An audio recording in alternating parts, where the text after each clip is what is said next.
Hello everyone, welcome to Gopal ji memorial school.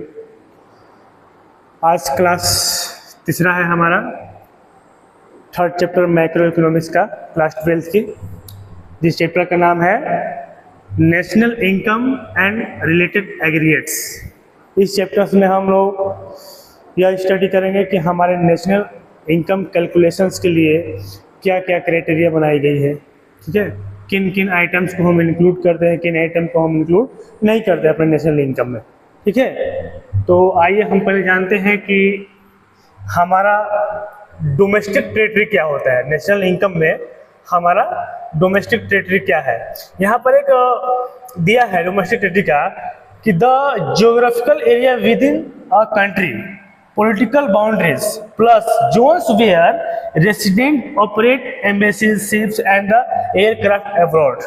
ये कहने का मतलब इसका ये है कि जो हमारे देश की, ठीक है, जो हमारे देश की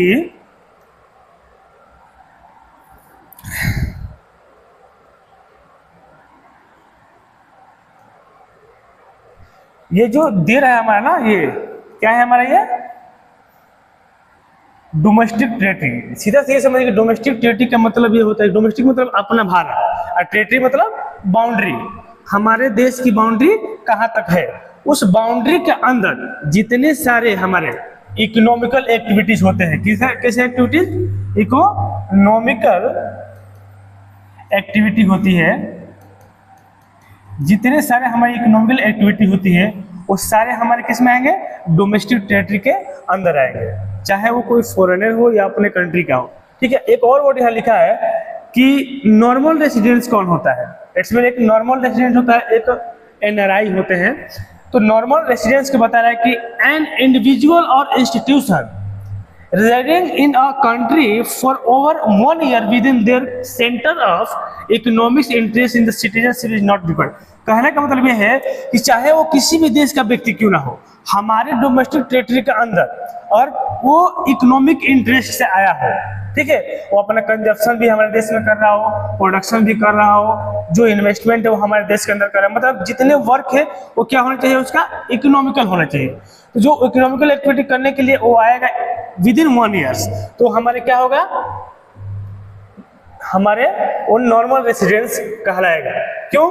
क्योंकि हमारे देश में क्या कर रहे हो, इकोनॉमिकल इंटरेस्ट अपना दिखा रहे हैं। ये कर रहे हैं ना कि एन इंडिविजुअल इंस्टीट्यूशन, कोई पर्सनल व्यक्ति हो या कोई institution residing in a country for 1 year, वो हमारे देश में किस दिन समय से रह रहा हो, 1 साल से रहा हो, और उसका सेंटर क्या हो, इकोनॉमिकल इंटरेस्ट हो, इकोनॉमिक इंटरेस्ट हो, तो वो हमारे क्या कराएंगे, नॉर्मल रेसिडेंस कराएगा। ये कहा ना सिटीजनशिप वर्सेस रेसिडेंसी क्या होता है। देखो, citizenship is a legal status. Citizenship क्या है, एक लीगल स्टेटस है, वो हमारे कॉन्स्टिट्यूशन के बेस पर सिटीजनशिप मिलता है। बट एक इकोनॉमिकल सिचुएशन, एक इकोनॉमिकल स्टेटस से देखा जाए तो वह व्यक्ति क्या हो, किसी भी कंट्री का हो, 1 साल से ज्यादा समय तक हमारे देश के अंदर हो और इकोनॉमिक इंटरेस्ट रखता हो, इसलिए उसको हम बोलेंगे कि हमारा क्या है, नॉर्मल रेसिडेंस है। ठीक है, तो हमारे नेशनल इनकम कैलकुलेशन में सिटीजनशिप से कोई मतलब नहीं है, हमारे नॉर्मल रेसिडेंस से मतलब है कि वो हमारा देश के अंदर क्या प्रोडक्शन कर रहा है, क्या कंजप्शन कर रहा है, क्या इन्वेस्टमेंट उसका हो रहा है। ठीक है, तो यही यहाँ पर बताया गया है।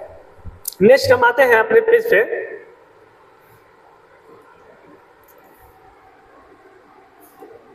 देखिए, यहां पर कुछ इकोनॉमिक्स टर्म दिए गए हैं। ठीक है, इस इकोनॉमिक्स टर्म्स को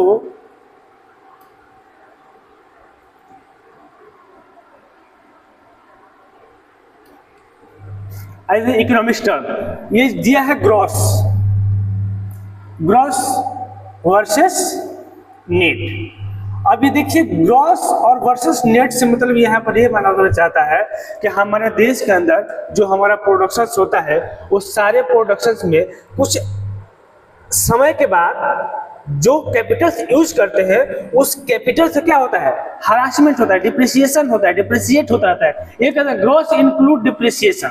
ग्रॉस में क्या होता है, डिप्रिसिएशन होता है। कहता है consumption of fix capital, consumption of fix capital.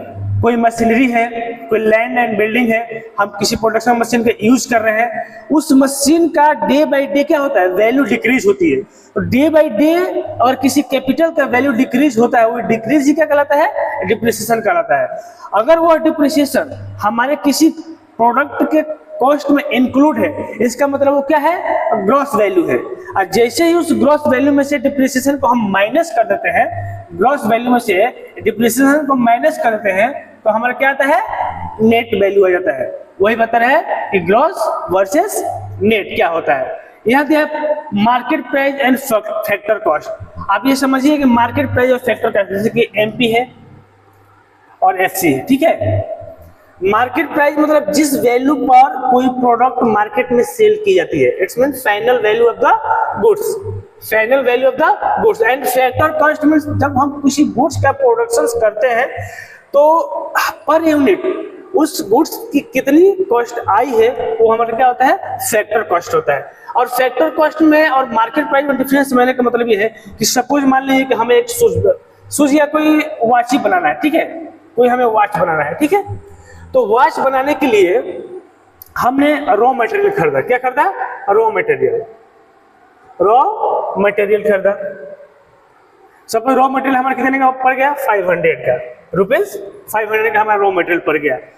अब इस रॉ मटेरियल में हमें क्या देना पड़ता है, गवर्नमेंट, अब कोई हम प्रोडक्शन करेंगे कोई गुड्स का, तो पूरी हमारा जो कॉस्ट आया है वो 500 आया है गुड्स का, लेकिन इसके साथ साथ हमें गवर्नमेंट को टैक्स भी पे करना पड़ता है, ठीक है। और एक प्रोड्यूसर गवर्नमेंट को टैक्स पे करता है, कैसे पे करता है, इनडायरेक्ट टैक्स। कैसे करता है, indirect tax.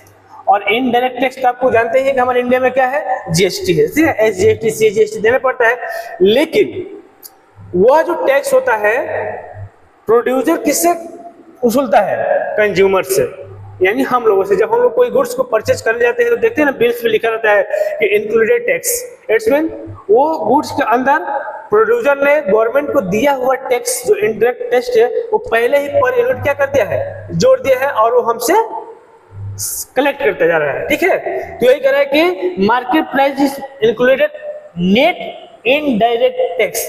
Net indirect tax कैसे आता है, ठीक है, आगे देखिए नेट इनडायरेक्ट टैक्स कैसे आता है, इनडायरेक्ट टैक्स, ठीक है। अब नेट करने के लिए इसमें एक प्रोड्यूसर है जो किसी बैकवर्ड क्षेत्र में, बैकवर्ड एरिया में, जहां पर ज्यादा सेलिंग्स या प्रोडक्शंस करने की बहुत कम उम्मीद रहती है, तो उस क्षेत्र में गवर्नमेंट क्या करती है कि टैक्स में उसको कुछ कंसेशंस दे देती है, बोलती है कि चलिए भैया हम आपको टैक्स में क्या करते हैं, कुछ कमी कर देते हैं। तो प्रोड्यूसर भी सोचता है ठीक है, आप हमको टैक्स में कमी कर रहे हैं तो हम भी क्या करेंगे, जो गुड्स की जो कॉस्ट है उस कॉस्ट में भी क्या करेंगे, कुछ कम कर देंगे। तो जो कम करते हैं गवर्नमेंट के कहने पर, वही होता है हमारा सब्सिडीज, ठीक है। तो हमारा जो एनआईटी है, एनआईटी मतलब नेट इनडायरेक्ट टैक्स, तो एनआईटी बराबर होता है इनडायरेक्ट टैक्स, ठीक है, इनडायरेक्ट टैक्स माइनस सब्सिडी, ठीक है। जब हम इनडायरेक्ट टैक्स में से सब्सिडीज को माइनस करते हैं तो हमारा क्या आता है, एनआईटी। इसका मतलब ये हो गया कि अगर हमें मार्केट प्राइस कैलकुलेट करना होगा, ठीक है, हम जब ये सब हमारे टूल्स है, ठीक है, ये क्या है, हमारे टूल्स है, किसके, जब हम नेशनल इनकम निकालेंगे, कैलकुलेट करेंगे, तो हमें इन चीजों की जरूरत पड़ेगी, ठीक है। इसलिए पहले हम एक एक इसके एग्रीगेट्स क्या है, बोले चैप्टर क्या नाम है, national income and it's related aggregates. तो सारे एग्रीगेट्स को हम वन बाई क्या करेंगे, स्टडी करेंगे। तो जिसमें से ये हमारा क्या है, मार्केट प्राइस है, फैक्टर कॉस्ट है। तो हमारे फैक्टर कॉस्ट के अंदर पहले से जो टैक्स इंक्लूड हुए हैं, उन सभी टैक्सेस में से जब हम सब्सिडीज को माइनस करते हैं तो हमारा क्या निकल कर आता है, एनआईटी आता है। और यह एनआईटी हम कहाँ यूज करते हैं, जब हमें फैक्टर कॉस्ट से मार्केट प्राइस पर जाना होता है, तब एनआईटी का हमें इस्तेमाल करना होता है। ये सारी चीज हम निकालेंगे, ठीक है। आइए एग्रीगेट्स हम चलते हैं। एग्रीगेट्स हमारा क्या है, देखिए एग्रीगेट्स, पहला एग्रीगेट है जीडीपी एंड एनडीपी, ठीक है। आप इसको ध्यान से समझिए क्या क्या कहता है, जीडीपी एनडीपी क्या है। जीडीपी का मतलब होता है ग्रॉस डोमेस्टिक प्रोडक्ट, ठीक है, ग्रॉस डोमेस्टिक प्रोडक्ट। और एनडीपी का मतलब होता है नेट डोमेस्टिक प्रोडक्ट, पहला एग्रीगेट से, ठीक है। देखिए एग्रीगेट्स तो हमारे 8 है, ठीक है, लेकिन मेनली हम लोग 4 ही चीज को पढ़ेंगे। क्यों पढ़ेंगे?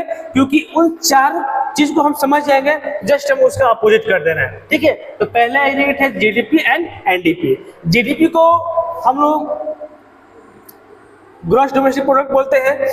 अब एक एनडीपी जो दिया है इसको बोलते हैं डोमेस्टिक इनकम। एनडीपी को हम लोग एक साथ क्या बोल सकते हैं? Domestic income. तो डोमेस्टिक इनकम जो होता है और ये एनएनपी, ये सभी क्या किसमें होते हैं? फैक्टर कॉस्ट होते हैं, ठीक है। तो इसमें पहला पॉइंट देख रहा है कि जीडीपी एट मार्केट प्राइस। पहले क्या है? GDP at market price, total market value of the all final goods and services. All final goods and services आप लोग पिछली क्लास में ये जो सेकेंड चैप्टर था उसमें आपको बताया था कि फाइनल गुड्स क्या होता है, इंटरमीडिएट गुड्स क्या होता है। फाइनल गुड्स मतलब कि ऐसा गुड्स जो मार्केट में सेल हो, वो उसका लास्ट प्राइस होता है जहां कंज्यूमर क्या करता है? उसका पेमेंट करता है। और इंटरमीडिएट गुड्स का मतलब ये होता है कि उस गुड्स का आगे भी प्रोडक्शन जो होगा उसका प्रोसेस चलता रहेगा। एक गुड्स है, अगर मान लीजिए कि हम कोई, इसको समझिए क्या है फाइनल गुड्स को। फाइनल गुड्स कहने का मतलब ये है कि हम गए कोई कॉटन लाए, कॉटन खरीद कर, वो कॉटन अपने ले लाए हैं, मतलब कि उस कॉटन का हम अपने आप यूज कर रहे हैं, तो मतलब वो फाइनल गुड है। इट्स मीन वो क्या है? हमारे लिए फाइनल गुड है। लेकिन वही कोई ये टेक्सटाइल कंपनी है, ठीक है, टेक्सटाइल इंडस्ट्री है, अगर वो कॉटन लाती है तो उसके लिए वो फाइनल गुड नहीं होगा। क्यों नहीं होगा? क्योंकि वो उस कॉटन का यूज करेगी कपड़े बनाने में। जब वो कपड़ा बना लेगी तो कपड़ा उसके लिए क्या होगा? फाइनल गुड होगा। तो यहाँ पर फाइनल गुड का यही समझिएगा एक वर्ड में कि जब मार्केट में कोई गुड्स सेल होता है, जिस प्राइस पे कंज्यूमर उसको परचेज करता है, वही क्या होता है? Final good. और नेशनल इनकम में हमेशा कौन सा इंक्लूड होता है? फाइनल गुड को ही हम लोग इंक्लूड करते हैं। इस बात को ध्यान रखिएगा, ठीक है। फाइनल गुड, इंटरमीडिएट वैल्यू हम उसमें नहीं जोड़ते हैं कभी भी। अगर एक्चुअली समझिए कि जब हम नेशनल इनकम कैलकुलेट करते हैं तो फाइनल गुड्स की जो वैल्यू होती है उसको हम ऐड करते हैं। लेकिन इसमें एक दिक्कत ये भी आती है कि कई लोग होते हैं कि समझ नहीं पाते हैं कि कौन फाइनल गुड है, कौन इंटरमीडिएट गुड है, किस वैल्यू को हमें जोड़ना है, किस वैल्यू को नहीं जोड़ना है। देखिए हम उसी प्राइस को ऐड करते हैं जिस प्राइस के लिए हमने कोई सर्विसेज प्रोवाइड किया होता है, ठीक है। मतलब गुड्स एंड सर्विसेज जिसका हमने कुछ ना कुछ सर्विसेज दिए होते हैं, जिसके बदले में हमें पैसा मिलता है, वही हमें इसमें जोड़ना होता है नेशनल इनकम के अंदर।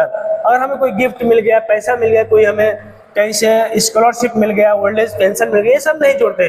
क्यों? क्योंकि ये हमारा ट्रांसफर वैल्यू, इसको एक वर्ड आएगा आप लोगों का ट्रांसफर मनी, वो ट्रांसफर मनी को हम नहीं जोड़ते इसमें। अब आइए इसमें क्या कर रहे हैं? Produce with in the domestic territory in a year including NIT. कह रहे हैं कि जो हमारा प्रोडक्शन से वो एक साल के अंदर हमारे डोमेस्टिक टेरिटरी के अंदर होना चाहिए। जीडीपी वही ना, डोमेस्टिक टेरिटरी मतलब मान लीजिए कि ये कोई कंट्री है, ठीक है, इस कंट्री के अंदर हमारा जितने सारे इंडस्ट्रीज है, ठीक है, जितनी कंपनियां हैं, सब लोग का जो इनकम है, इनकम जनरेशन है, वो हमारे इसके डोमेस्टिक टेरिटरी के अंदर होना चाहिए, मतलब बाहर का नहीं होना चाहिए। देखिए इसमें बाहर का भी आता है, जोड़ेंगे, क्योंकि मान लीजिए कि एक हमारा व्यक्ति है दुबई में वर्क कर रहा है, एक यूएसए में वर्क कर रहा है, कनाडा में वर्क कर रहा है, लेकिन वो रेसिडेंस कहाँ का है? हमारे देश का ही है ना। मतलब कि वहां जो वर्क कर रहा है वो रिप्रेजेंट कर रहा है अपने कंट्री को, ठीक है। वैसे ही फॉरेन कंट्री के लोग भी हमारे देश में वर्क करते हैं, लेकिन वो रिप्रेजेंट कहाँ के लिए करते हैं? वहां करते हैं। वो नॉर्मल रेसिडेंस तो हमारे यहाँ कहलाएंगे, लेकिन जो उनका इनकम होगा वो क्या होगा? उस देश के जीडीपी में कैलकुलेट होगा। इसके लिए वर्ड आता है ये factor income from abroad. Factor income from abroad एक होता है factor income to abroad. Factor income to abroad, ये हमारे जो फैक्टर इनकम फ्रॉम अब्रॉड मतलब हमारे देश के लोग किसी दूसरे देश में वर्क करके जो इनकम जनरेट करके अपने कंट्री को देते हैं, तो हमारे देश के जीडीपी में उसको जोड़ेंगे, ठीक है। अब वही कोई दूसरे देश का व्यक्ति हमारे देश में वर्क कर रहा है ना, इकोनॉमिकल इंटरेस्ट लगा है, वर्क जॉब कर रहा है या कोई मजदूरी कर रहे हैं, तो वो पैसा जो कमाएगा वो उसके देश के जीडीपी में जाएगा, ठीक है। तो जब हम ये लिखा है ना कि एक देखिए यहाँ पर ये GDP at MP minimum depreciation, हम डिप्रिसिएशन को माइनस करते हैं तो हमारा नेट आता है। Remove the wear and the of capital from the total output. एक जो कैपिटल होता है उसका प्रोडक्शन जब होता है तो डे बाय डे उसका क्या होता है, वैल्यू घटती जाती है। आपने सुना होगा, पहले आपको बताया था डिप्रिसिएशन के बारे में ना। देखिए डिप्रिसिएशन बराबर क्या होता है, डिप्रिसिएशन बराबर होता है एसेट्स वैल्यू। क्या होता है, assets value minus scrap value. Scrap value बटे में टाइम होता है, ठीक है, बटे में टाइम। तो हमें पता चल जाता है कितना डिप्रिसिएशन एक्चुअल में हुआ है। जैसे स्क्रैप वैल्यू का मतलब होता है, स्क्रैप वैल्यू का मतलब होता है कि कबाड़ी के भाव, मतलब कोई एसेट्स हम खरीदे हैं तो जिस रेट में उसको हम 5 साल के बाद भेजेंगे कबाड़ को, कबाड़ में, वही हमारा होता है स्क्रैप वैल्यू कहलाता है। तो जब हम एसेट्स के टोटल एसेट्स की प्रेजेंट वैल्यू में से स्क्रैप वैल्यू को माइनस करके टाइम से डिवाइड करते हैं तो हमारा क्या आता है, डिप्रिसिएशन होता है। एक एग्जांपल से मान लीजिए कि एक फोन है आज, है ना, ये फोन है, ये फोन मैंने 20,000 का 2020 में परचेज किया, ठीक है। जब मैं इसको बेचने के लिए गया, आया यह 2025 में, ठीक है, तो कितना समय लग गया, 5 साल लग गया। तो ये जो हमारा 20,000 है ना, यही हमारा कहलाता है एसेट्स वैल्यू। क्या है, एसेट्स वैल्यू, ठीक है। और ये जो 5 साल के बाद 2025 में हम इसको 10,000 में बेच रहे हैं, मतलब हमारा वैल्यू कितना घट गया है, 10,000। वो जो 10,000 है वही कहलाएगा स्क्रैप वैल्यू। जितना वैल्यू डिक्रीज होगा वो हमारा होगा स्क्रैप वैल्यू। और 5 साल में कितना हो गया है, 10,000, ठीक है। 5 साल में कितना हो जाएगा, 10,000। पता करते हैं कितना हो रहा है, 2,000 माइनस 20,000 माइनस 10,000 बट्टे में समय कितना है, 5 साल, 5 साल है ना। तो ये कितना आ जाएगा, 10,000।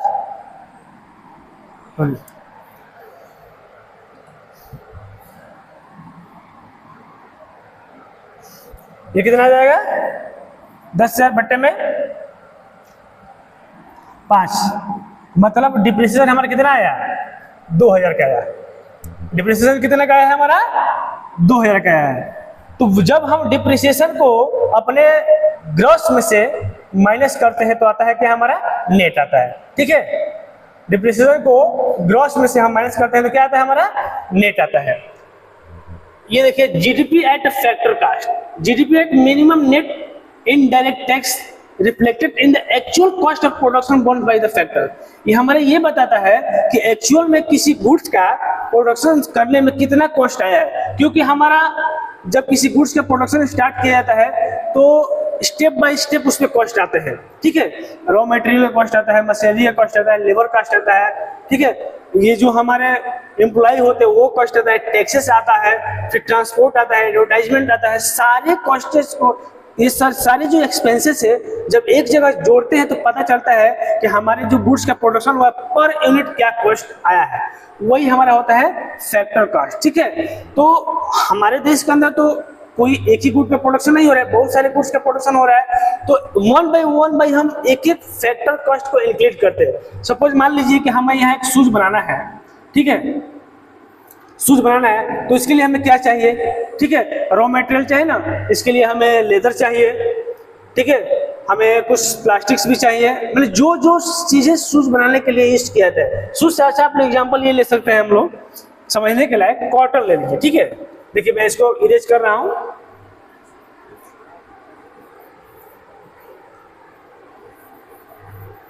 देखिए फैक्टर कॉस्ट से मार्केट प्राइस पे जाने के लिए देखिए मैंने यहां पर ले लिया कॉटन, कॉटन ले लिया, ठीक है। इस कॉटन की वैल्यू सपोज मान लीजिए कि 100 है, 100 पर केजी है, ठीक है, कॉटन लिया। अब इस कॉटन को एक और टेक्सटाइल इंडस्ट्री ने कॉटन को खरीदा और यहाँ लाकर क्या किया, वो इस कॉटन से थ्रेड बनाया। क्या बनाया, थ्रेड बनाया, थ्रेड धागा बनाया। अब उस धागे से वो क्या बनाएगा, क्लॉथ बनाएगा, ठीक है।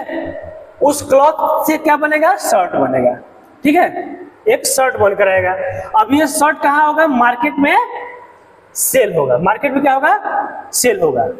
जब ये मार्केट में सेल होगा तो मार्केट में सेल करते टाइम जो उसकी वैल्यू होगी वही हमारा कहलाएगा मार्केट प्राइस, ठीक है। लेकिन यहाँ मार्केट तक आते हैं तो जितने सारे ये मिसलेनियस एक्सपेंसेस लगे हैं, जितने सारे छोटे छोटे जो कॉटन पे जो एक्सपेंस है, थ्रेड्स के लिए एक्सपेंस लगा है, क्लॉथ बनाने में लगा है, इसको एडवर्टाइज करने के लिए लगा होगा, ये सारे के सारे जो कॉस्टेड है ये हमारे क्या कहलाएंगे?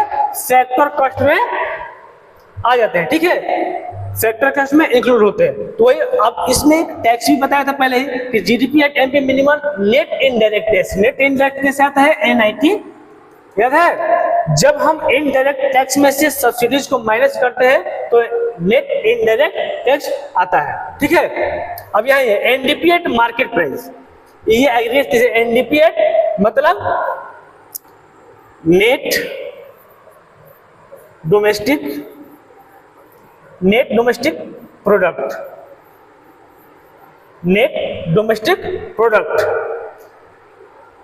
ये करेंगे minimum depreciation, remove the wear and the tear of the capital of the total. इसमें डिप्रिसिएशन माइनस करते हैं किसमें से? ग्रॉस में से डिप्रिसिएशन माइनस करते हैं तो हमारा क्या आता है? नेट आता है, ठीक है। ग्रॉस में से डिप्रिसिएशन माइनस करते हैं तो नेट आता है। मैं आप लोगों के लिए रुके, मैं अलग से इसको एक बार हम लास्ट में इस सारे जो एग्रीगेट है एक जगह उसका हम कन्वर्जन आपको बताएंगे, ठीक है।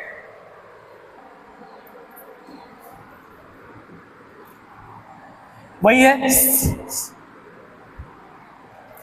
क्या है अब ये? GNP at market price. GNP, G का मतलब पता ही है ग्रॉस, एन का मतलब नेट, ठीक है, और पी का मतलब प्रोडक्ट, ठीक है। सॉरी नेट नहीं होगा, ये हमारा नेट नहीं होगा, ग्रॉस नेशनल होगा, ठीक है। क्या होगा? नेशनल होगा। ये जब हमें इस एग्रीगेट में जो पहले एन आता है उसका मतलब नेट होता है, ठीक है। ये कह रहे हैं कि total value of the final goods are produced by normal residents. Normal residence, resident तो समझते हैं ना कौन होते हैं? वो सारे व्यक्ति जो हमारे देश के डोमेस्टिक टेरिटरी के अंदर इकोनॉमिकल एक्टिविटी करते हैं, ठीक है। और इसके अलावा हमारे ही देश के लोग किसी दूसरे कंट्री में जाकर इकोनॉमिकल एक्टिविटी करते हैं और इनकम जनरेट करते हैं, वो ही हमारे क्या होते हैं? नॉर्मल रेसिडेंस कहलाते हैं, ठीक है। बहुत से आप लोगों के घर में होंगे जो कई लोग दुबई में काम करते हैं, विदेशों में काम करते हैं ना, तो विदेशों में काम करते हैं तो हमारे देश से क्या है? नॉर्मल रेसिडेंस है। और उस देश के लिए क्या है? एनआरआई है। सॉरी, उस देश के लिए, हमारे देश में जो विदेशी लोग होते हैं वो एनआरआई कहते हैं, ठीक है। Non residential Indian. GNP at factor cost, GNP at MP minimum net indirect tax, वही है। देखिए सेम है ना, ये मार्केट प्राइस पे है और ये क्या है? फैक्टर कॉस्ट पे है। एनएनपी एट मार्केट प्राइस, देखिए यही हमारा कहलाता है नेशनल इनकम। फाइनली हम ये कैलकुलेट करते हैं, ये ठीक है, नेशनल एनएनपी। ये सारे जो हम कन्वर्जन है पढ़ेंगे तो समझ में आएगा। National income in the most important aggregates equal GNP at MP minimum depreciation minimum NIT. जब हम नेशनल इनकम निकालते हैं तो उसमें से एनआईटी को माइनस करते हैं, डिप्रिसिएशन को माइनस करते हैं, ठीक है। और ये जो हम आगे पढ़ेंगे एनएफआई वगैरह का, तब हमारा नेशनल इनकम कैलकुलेट हो पाता है। आइए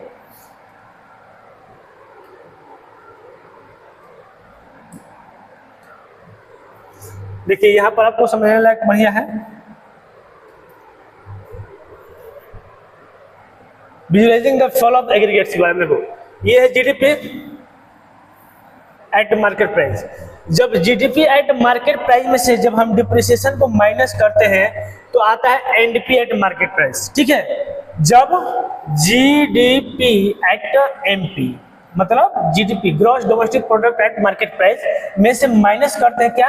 डिप्रिसिएशंस को, तो हमारा क्या आता है? एनडीपी। क्या आता है? एनडीपी एट मार्केट प्राइस आता है, ठीक है। एनडीपी एट मार्केट प्राइस, वही बता रहे हैं।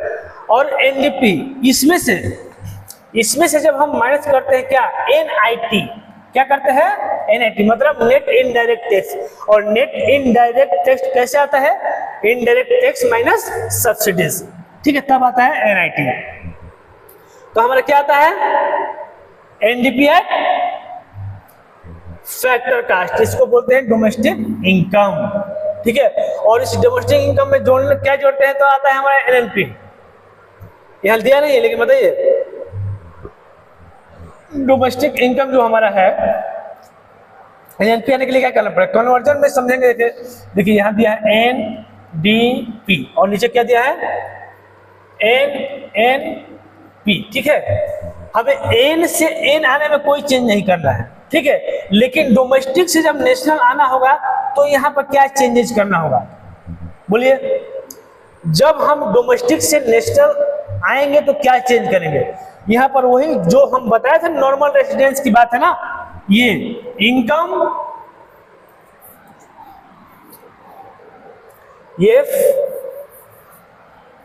आइए आप बताते हैं।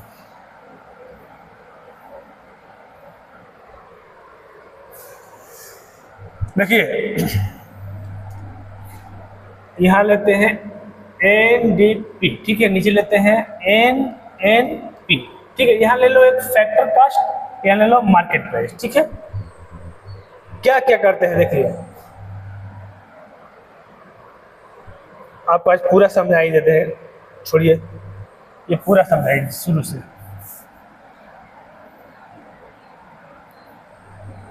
यहां लीजिए जीडीपी, ठीक है, एट मार्केट प्राइस, और यहां ले लीजिए एनएनपी एट फैक्टर कास्ट, ठीक है। इन्हीं से कन्वर्जन समझिए। ये हमारा क्या है, ग्रॉस, और ये क्या दिया है, नेट। पहले क्या है, ग्रॉस, उसके बाद नेट है। आप बताइए ग्रॉस से नेट जाने के लिए क्या करते हैं, पहले बताया था ना, ग्रॉस से नेट जाने के लिए मतलब ग्रॉस वैल्यू से नेट वैल्यू कैलकुलेट करने के लिए क्या करते हैं, ये हम माइनस करते हैं डिप्रिसिएशन को, ठीक है। क्या माइनस करते हैं, डिप्रिसिएशन को, तो हमारा क्या आता है, नेट वैल्यू, समझिए। डिप्रिसिएशन माइनस करेंगे तो क्या आएगा हमारा, नेट वैल्यू। अब ये बताइए कि डोमेस्टिक से नेशनल आने के लिए क्या करेंगे। जब हमें डोमेस्टिक से नेशनल आना होगा तो यहाँ क्या करेंगे, देखिए यहाँ करेंगे factor income from abroad, factor income from abroad minus factor income to abroad, minus factor income to abroad. तो हमारा समझिए, जब हम डोमेस्टिक से नेशनल जाएंगे, तो फैक्टर इनकम फ्रॉम एब्रॉड मतलब हमारे देश के लोग जो विदेशों में वर्क करते हैं उनका इनकम, ठीक है, और अदर कंट्री के लोग जो हमारे कंट्री में वर्क कर रहे हैं उनका इनकम, जब हम उनका डिफरेंस लेते हैं तो हमारा क्या आता है, डोमेस्टिक से नेशनल पर हम लोग आते हैं, ठीक है। तो ये डोमेस्टिक से नेशनल आने के लिए हमेशा हम लोग ये ऊपर वाली वैल्यू को हम रखते हैं, प्लस वैल्यू को, तो यही आता है net income from abroad, NIFA, ठीक है।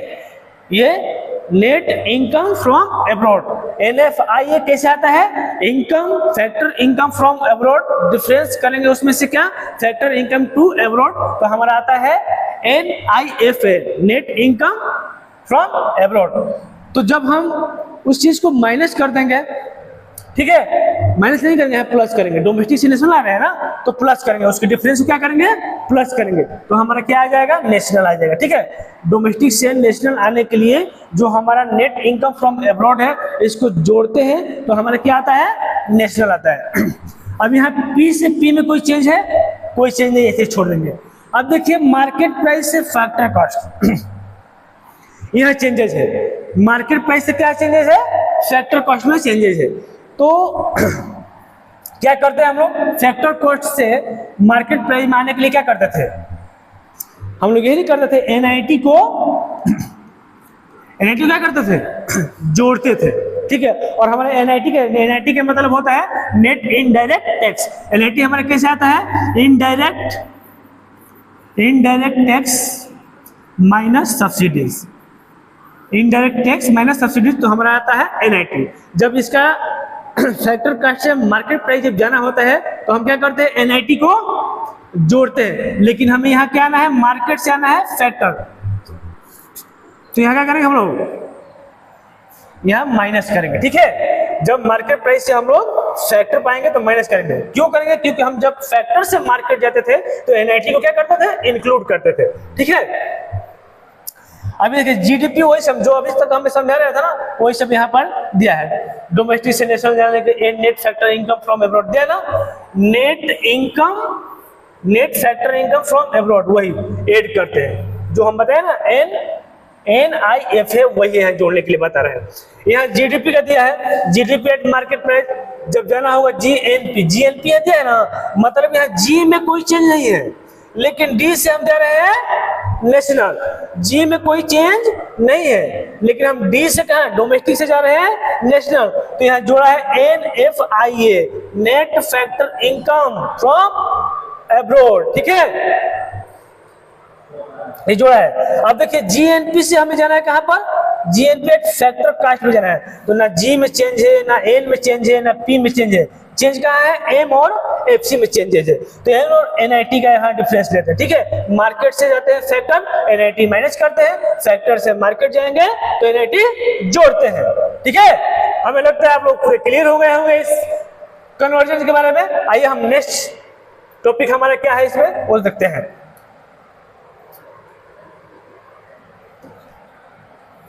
नेक्स्ट स्लाइड है, ये है, ये कंपैरेटिव इनसाइट्स वगैरह है, वही domestic income equal to national income कैसे निकालते हैं।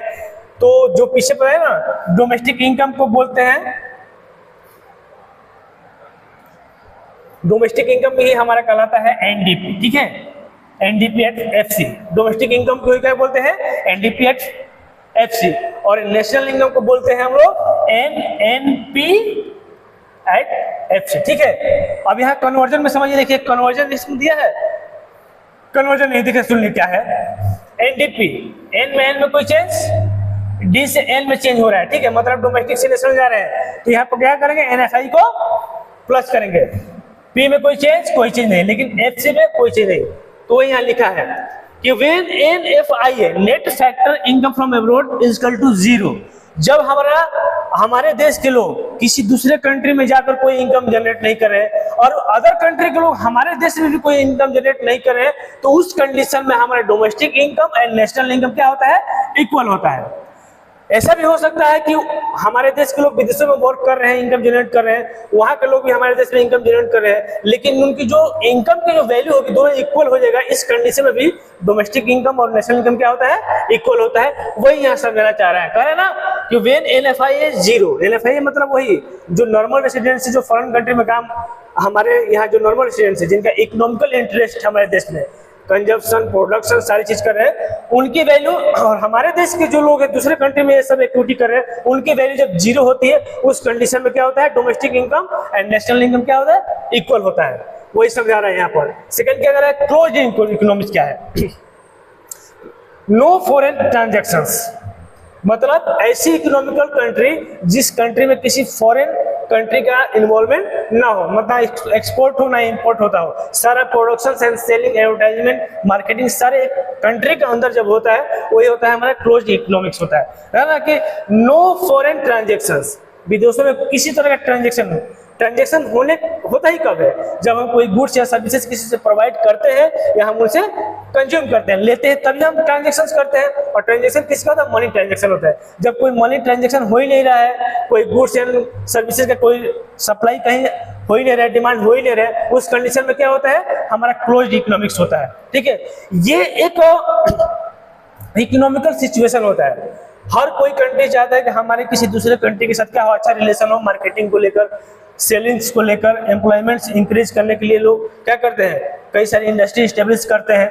तो ये हमें लगता है ये क्लोज इकोनॉमिक्स सबसे बेकार इकोनॉमिक्स होता है। इसमें कोई ट्रांजैक्शन होता ही नहीं किसी देश से, मतलब वो देश विकसित नहीं हो पाता है। अपने ही घर में रहो, बनाओ, खाओ, पकाओ, अपने घर में ही बेचो, सारी चीज करो, तो क्या ही इसमें कुछ फायदा नहीं हो पाया। 0 by definition, domestic income always equal national income. इस कंडीशन में डोमेस्टिक इनकम और नेशनल इनकम बराबर होगा, ये तो सीधा ही समझ में आ रहा है ना। जब कोई फॉरेन कंट्री से कोई ट्रांजेक्शन नहीं है तो दोनों बराबर हो जाएगा। GDP equal to GNP, GDP मतलब ग्रॉस डोमेस्टिक प्रोडक्ट, जीएनपी मतलब ग्रॉस नेशनल प्रोडक्ट, ठीक है। व्हेन नेट फैक्टर, देखिए ये कंडीशन समझा रहा है कि किस कंडीशन में डोमेस्टिक इनकम और नेशनल इनकम इक्वल होगा और किस कंडीशन में जीडीपी और जीएनपी बराबर होगा, वो कंडीशन है when net factor income from abroad, ठीक है। Net factor NFI, net factor income from abroad is zero, zero gross domestic product equal gross national product. यहाँ पर वही जीरो की बात हो रहा है क्योंकि जी में चेंज नहीं है, बस डी एन में चेंज है, तो डी एन में चेंज में तो एनएफआई को ही देखेंगे हम लोग। और जी में कब चेंज होता है, देखिए पहले जी है और यहाँ एन है, मान लीजिए जीडीपी हो गया, देखिए आपके ये जीडीपी हो गया, ठीक है, और नीचे हो गया एनएनपी, ठीक है, जीडीपी एंड एनएनपी हो गया, ठीक है। तो यहाँ जो पहला एन जो दिखेगा ना, इसका मतलब होता है नेट, ठीक है। जिस एग्रीगेट में सबसे पहले जो एन दिखेगा, ठीक है, वो होता है नेट, और सेकेंड में जो दिखेगा वो उसका मतलब होता है नेशनल। क्या होता है, नेशनल, सेकेंड होगा नेशनल। और जो ये पहले ग्रॉस है, ये ग्रॉस कहलाता है, मतलब देश के अंदर ग्रॉस में से डिप्रिसिएशन को माइनस करते हैं तो हमारा आता है नेट, और डोमेस्टिक में से एनएफआई को जोड़ते हैं तो हमारा क्या आता है, नेशनल, ठीक है। तो वो यही बता रहा है। आइए हम लोग चलते हैं नेक्स्ट पेज पे, हमारा क्या है। आई थिंक ये आप लोग समझ गए होंगे, बाकी हम आप लोग एक समराइजिंग कंसेप्ट बताएंगे क्या होता है। चलिए हम एक पेज आपको लिए ले लेते हैं, एक स्लाइड लेते हैं,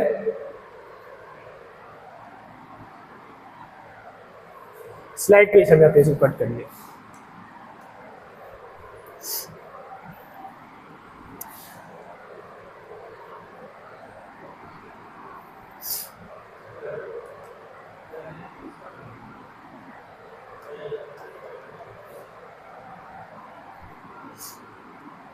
देखिए आपको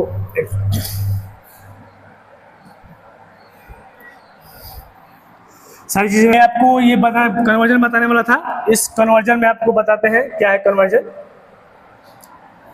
देखिए ठीक समझिए, सारा एग्रीगेट्स का एक बार ये समराइजिंग कर रहे हैं, ठीक है। जीडीपी, जीएनपी, एनडीपी, ठीक है, एनएनपी, ये हमारा हो गया एफसी, एफसी, एफसी, एफसी मतलब फैक्टर का। सेम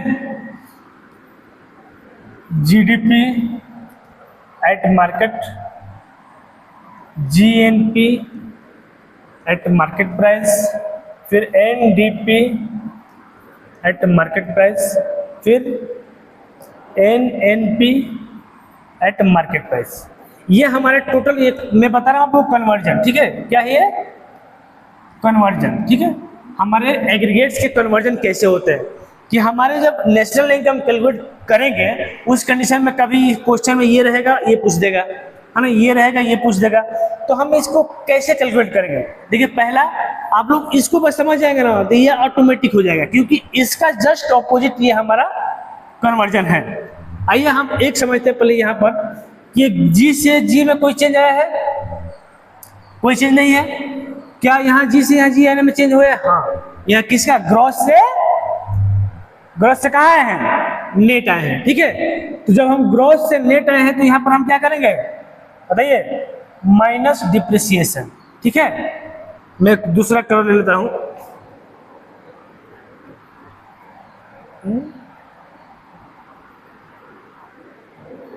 ब्लैक ले लेते हैं, ठीक है। ये हटाइए, मैं कन्वर्जन बता रहा हूं, देखिए कलर तो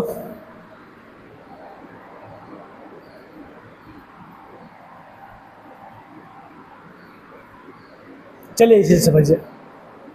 हमें लगता है कोई सिस्टम में कुछ दिक्कत हो गया है। जीडीपी, एनडीपी, जीएनपी, एनएनपी, ठीक है।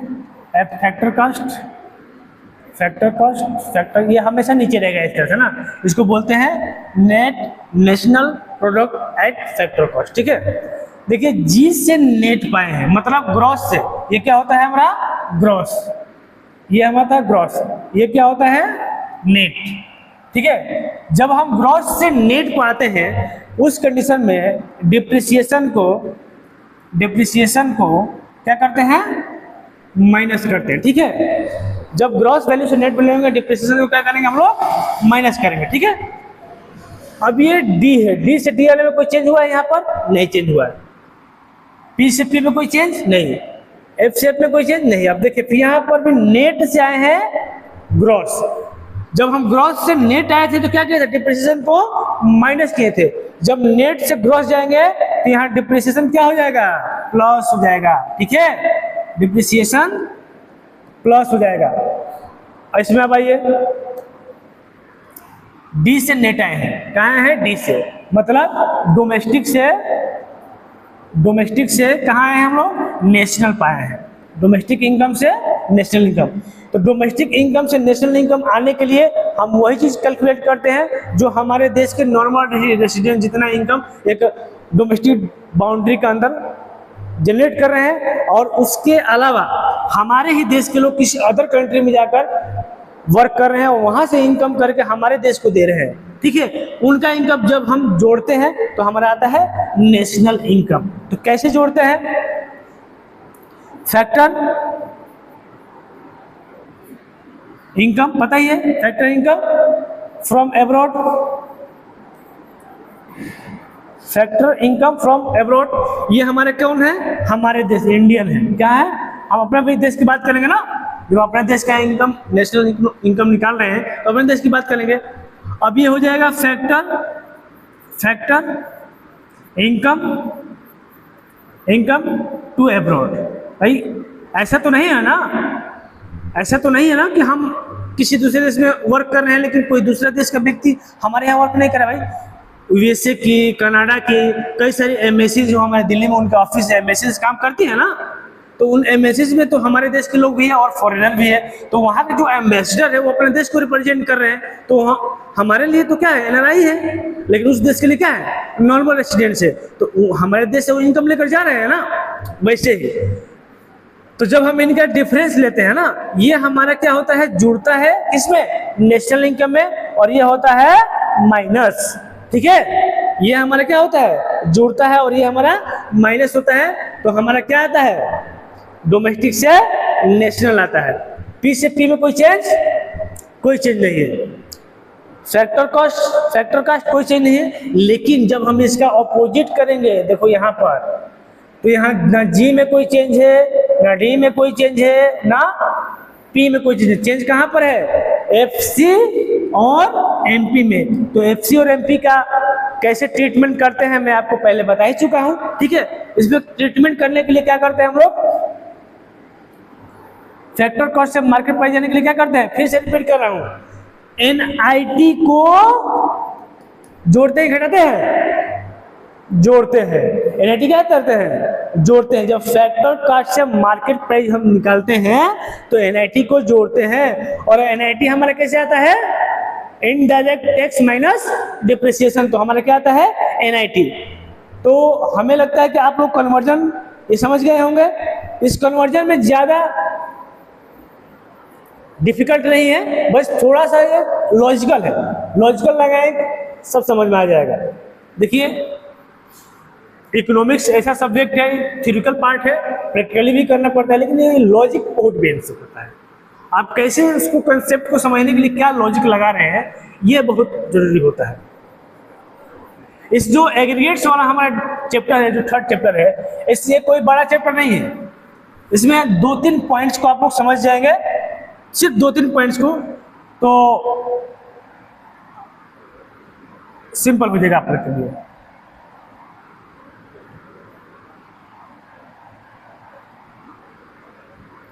चलिए धीरे धीरे सब समझ में आ जाएगा। आइए अब इस कन्वर्जन का एक सिस्टम से मैं यहाँ कैलकुलेट करता हूँ। देखिए, जब ग्रॉस वैल्यू ठीक है से नेट वैल्यू आते हैं, तो हम लोग इस कंडीशन में क्या करते हैं, डिप्रिसिएशंस को माइनस करते हैं। ठीक है, याद रखिएगा, ग्रॉस वैल्यू से नेट वैल्यू आते हैं तो डिप्रिसिएशंस को क्या करते हैं, माइनस करते हैं। ठीक है, जब हम डोमेस्टिक से कहाँ आते हैं, नेशनल पर आते हैं, तो यहां पर हम क्या करते हैं, डिफरेंस लेते हैं किसका, factor income from abroad minus factor income to abroad, तो हमारा आता है नेट फैक्टर फ्रॉम एब्रॉड। ठीक है, नेट फैक्टर फ्रॉम एब्रॉड, इसको हम क्या करते हैं, प्लस कर देते हैं। ठीक है, इनका डिफरेंस से हमारा आता है नेट फैक्टर। ठीक है, नेट फैक्टर इनकम, ठीक है यहाँ छूट गया, net factor income from abroad. Question में यहाँ पर शॉर्टकट में लिखा रहता है NFIA। ठीक है,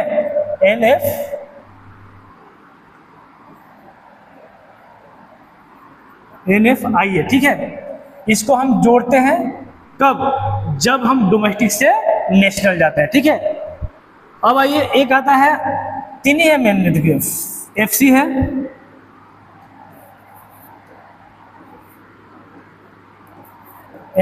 FC से आते हैं MP।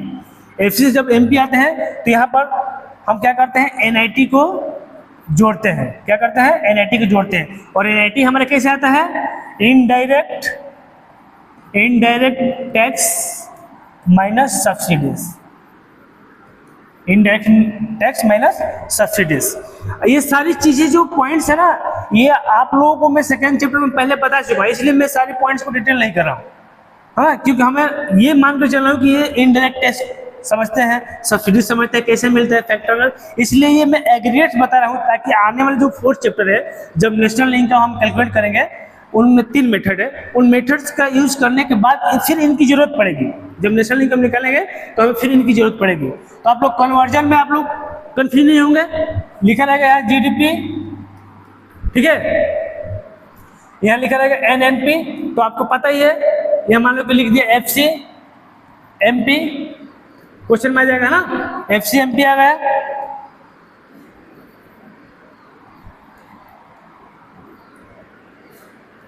MP आ गया, तो आपको पता है ग्रॉस से नेट के लिए क्या करेंगे हम लोग, ग्रॉस वैल्यू से नेट वैल्यू जाने के लिए क्या करते हैं, डिप्रिसिएशन को माइनस करते हैं। डोमेस्टिक से नेशनल जाने के लिए क्या करते हैं हम लोग, क्या करते हैं, नेट छूट गया क्या जी, net income from abroad, NFIA को क्या करते हैं हम लोग, जोड़ते हैं। ठीक है, क्या करते हैं हम लोग, जोड़ते हैं, कब, डोमेस्टिक से नेशनल आने के लिए तब जोड़ते हैं। प्रोडक्शन कोई चेंज नहीं है, हम क्या करते हैं, FC से MP आते हैं, तो बताया ना, FC से MP क्या करते हैं, NIT को जोड़ते हैं। ठीक है, फैक्टर कॉस्ट से मार्केट प्राइस पे जाने के लिए क्या करते हैं हम लोग, NIT को जोड़ते हैं। लेकिन जैसे ही जब अपोजिट होने लगेगा, तो जो चीज जोड़ रहे थे वो क्या करने लगेंगे, घटाने लगेंगे। ठीक है, जो चीज हम जोड़ रहे थे वो सारी की सारी चीजें माइनस होने लगेंगी। टोटल 8 कन्वर्जन है। ठीक है, लेकिन ये आप ये 4 समझ जाएंगे ना, ये 4, उसी से सारे के सारे कन्वर्जन आपके क्लियर हो जाएंगे।